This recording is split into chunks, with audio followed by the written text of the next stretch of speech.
Hello, my name is Sean Peterson. I'm the Assistant Center Manager here at the National Interagency Coordination Center, and I'm going to be giving you a tour of the NICC.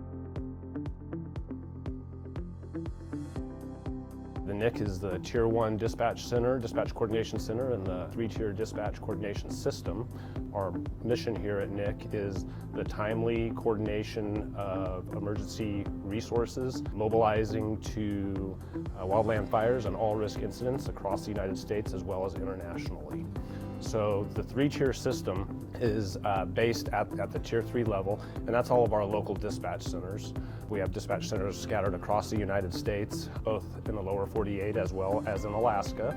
How the system works is the local center gets a new wildland fire start, and they send an initial attack response at that dispatch center using the closest forces concept, so the closest resources regardless of agency to that incident. And 99% of our fires, they catch those fires in the initial response. For those other 2% of the fires, when they go into an extended attack, the local dispatch center will try to give that incident as many resources as possible, fire engines, helicopters, hand crews, those types of resources, until they're out of them. So at that point, they then create an order in our online application called IROC, and for an example, a fire engine, they'll create that resource order, and they will place that resource order up to the Tier 2 Dispatch Coordination System, and that's one of the geographic area coordination centers.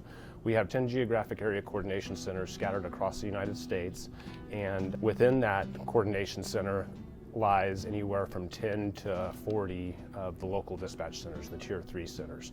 So once that Tier 2 dispatch center at the GAC receives that request, they will then utilize the same closest forces concept and shop that resource order to the next closest dispatch center within their geographic area.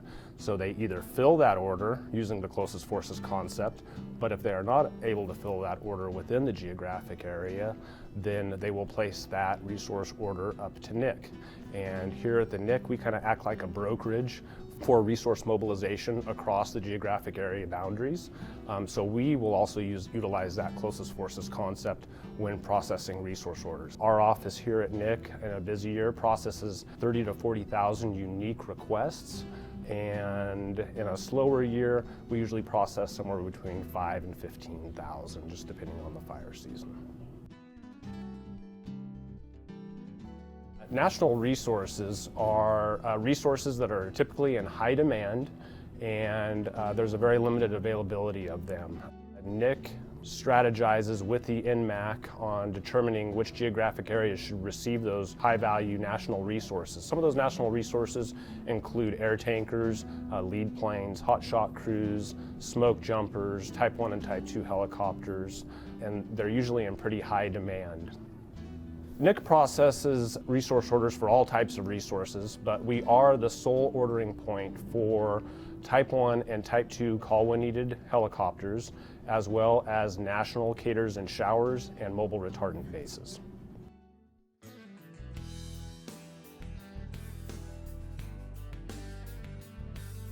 There's a lot that goes into setting national priorities for national resources. Some of the things that we do keep in mind here at NICC is initial attack. So initial attack will always take precedence over large fire support.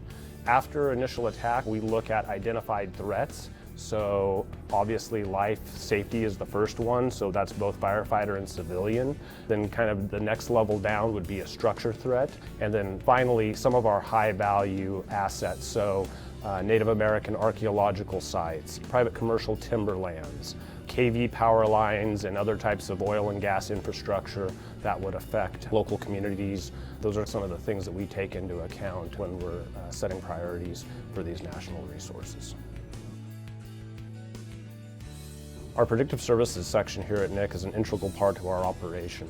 It is made up of fire weather meteorologists, fuels and fire analysts, as well as our intel section.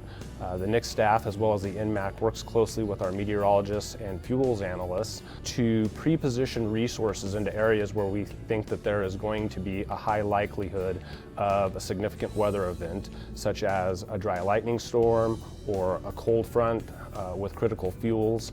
So getting some of that intel from the meteorologists and the fire analysts, we will then proceed to work with those affected geographic area coordination centers and pre-position resources such as air tankers, hotshot crews, and helicopters in the hopes of trying to catch any type of new initial attack fire before it goes into an extended attack fire, which could consume a number of our resources for a longer duration of time. So that's something that's really important about predictive services. The other section of predictive services is our intel section. And our intel section also provides decision support. They tell us primarily what resources are available and which resources are committed. And that's very important to us here at the Coordination Center because we work with the geographic areas so that we don't come into pinch points, for example, hotshot crews that all time out at the same time. So they will give us some intel on that so that we can have a few days, a time frame to work with those coordination centers, possibly extend their resources 1 or 2 days until we can get them some additional help. Our intel section also provides reporting functionality for congressional interests, external affairs, and other folks like that. They also are responsible for creating the Incident Management Situation Report, which is a national synopsis of fire activity across the United States. That report is published daily at National Preparedness Level 2, and then weekly when we're at National Preparedness Level 1.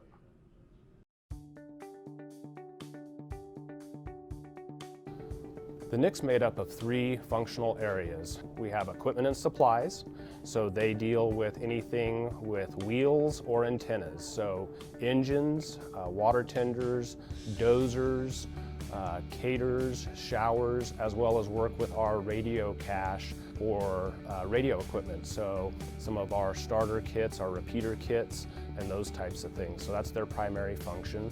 Our aircraft desk primarily works with aircraft, so fixed wing, our air tankers, smoke jumper planes, lead planes, infrared aircraft, as well as our rotor wings, our Type 1 and Type 2 helicopters. And then finally our crew desk, crew and overhead desk, they deal with incident management teams, overhead, and crews, Type 1, Type 2, and Type 2IA crews. Something that makes NICC unique is we're the single focal point for active duty military as well as international mobilization of resources. Currently, NIFC has agreements with the countries of Canada, Australia, New Zealand, and Mexico, and we trade resources as needed when those countries experience high fire activity, and then also we receive resources from those countries when we have unusual fire activity. Routinely, NICC works with representatives from those countries to work on annual operating plans so that we have a smooth transition when we are mobilizing those resources during our critical wildland fire season.